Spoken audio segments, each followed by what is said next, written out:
नमस्कार। जय माँ कुचुळे। कटक सदर अंतर्गत बोधपुर ग्रामर ग्रामदेवती विश्वशांति महायज्ञ महाआडंबर आध्यात्मिक परिवेश सहित अनुष्ठित हो जाइछि। ग्रामर आरंभ में माँ पीठ ग्राम क्या भी विपद आसिले से माँ पाखक धाई जाए। माँ को दुख सुख सबू जनाए। माँ ताकू सहाय हुए। माँ ता पणत कान छाई समग्र ग्रामवासी रखि थाए। अनादि कालरू माँ एहिठारे पूजा पाई आसुचंती। 1992 मसीह स्वर्गत कमलाकांत पट्टनायक खुकाबाई तत्वावधान प्रथमे यज्ञ कार्य आरंभ होता। से 2000 मसीहा पर्यंत यज्ञ कार्य ग्रामर युवक मानू संगठित कराउथिले। परे ग्रामर विदुरंजन महांती, प्रभंजन दास, नरहरि बेहेरा, द्वारिकानाथ भोई, युधिष्ठिर बारिक, बाबू नायक प्रमुख मुख्य भूमिका ग्रामवासी सहयोग यज्ञ कार्य करिआसुचंती। चलित वर्ष विद्वान पंडित देवप्रसाद मिश्र और तांको मंडली द्वारा याज्ञिक कार्य यथाविधि करा जायथिला एवं पूर्णाहुति समापन करा जायथिला। कर्ताकर्ती भूमिका प्रभंजन दास और तांको धर्मपत्नी संध्याराणी दास जोग देइथिले। कटकरू संजीत दास का रिपोर्ट, खबर लाइव। देवप्रसाद मिश्र केते वर्ष धरी करुछंती केमती रहिति मांकर कृपा केमती रहिति? बहुत दिन धरी ये जगह आसुची। को मंदिर ये एटा माँ कोचुळींकर मंदिर।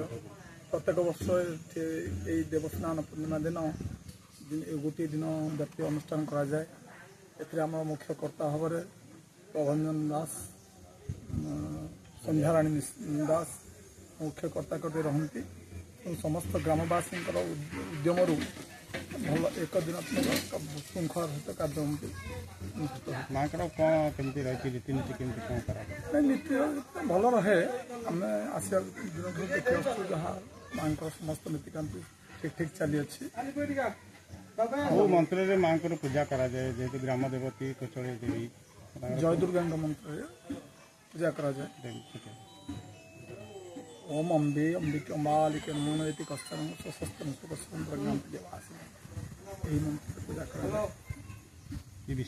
मना संध्याराणी दास, बोधपुर ग्रामर ग्रामवासी। ये केते विश्वास रही ग्राम देवती? माँ बहुत प्रत्यक्ष देवी। आम ग्रामर ग्राम देवती माँ कोचुळी देवी बहुत दीर्घ दिन ठाकुराणी। ये बहुत लोकंर विश्वास।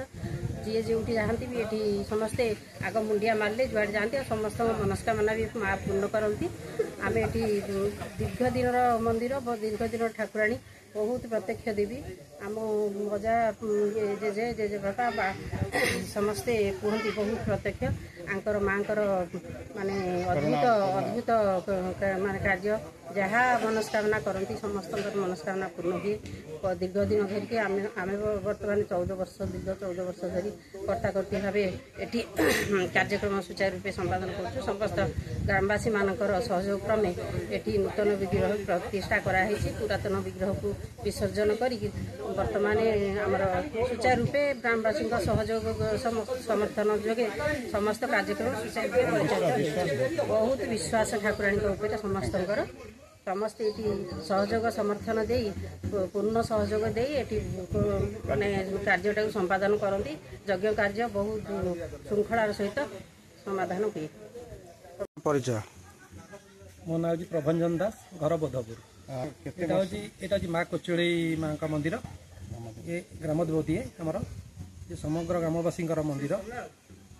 आउ ये तो आज हूँ आमर यज्ञ दिवस देवस्नान पवित्र देवस्नान पूर्णिमा आज ये अनुष्ठित हो यज्ञटा आम प्रति वर्ष भाई वर्ष केते वर्ष धरी आप कर्ता भाव?